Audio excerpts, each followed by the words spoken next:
John Sentamu has worn his dog collar for the first time in almost 10 years. Now Robert Mugabe's rule has come to an end. The Archbishop of York cut his old collar up on live TV in 2007 in protest at abuses in Zimbabwe, saying he would not wear one again until the president stepped down.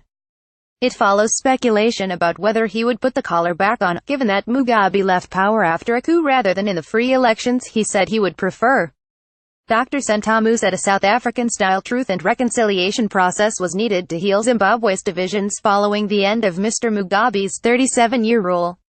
To view this video, please enable JavaScript, and consider upgrading to a web browser that supports HTML5 video. The Archbishop said Zimbabwe's new president Emmerson Mnangagwa, a former ally of Mr. Mugabe, should not attempt to bury the past and his role in it. He needs, similar to what South Africa did, a Truth, Justice and Reconciliation Commission to look into it so that this doesn't hang over him like a big cloud. Fly tipper grabs onto woman's bonnet when he notices she's filming him. I'm a man of faith, a strong believer in hope and a strong believer that people can change, so it's quite possible that Emmerson Mnangagwa could actually be a very good president.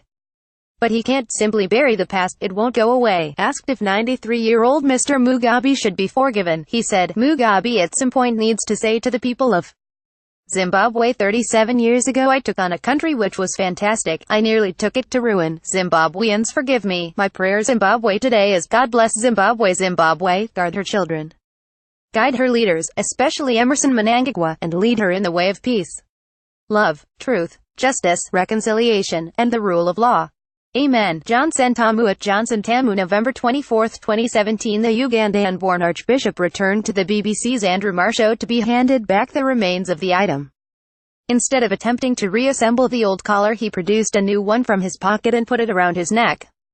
Young workers to get biggest increase in national minimum wage for a decade. I actually think the lesson for Zimbabwe is the same. You just can't try and stitch it up. Something more radical, something new needs to happen in terms of the rule of law, allowing people to get jobs because 90% of people aren't in work. You can't just stitch it up. I need a new collar, Dr. Sentamu said a voice had told him to light a candle in the days leading up to Mr. Mugabe's downfall. The first burned out on November 14 as the military takeover began, while a second lasted until November 21, the day of Mr. Mugabe's resignation.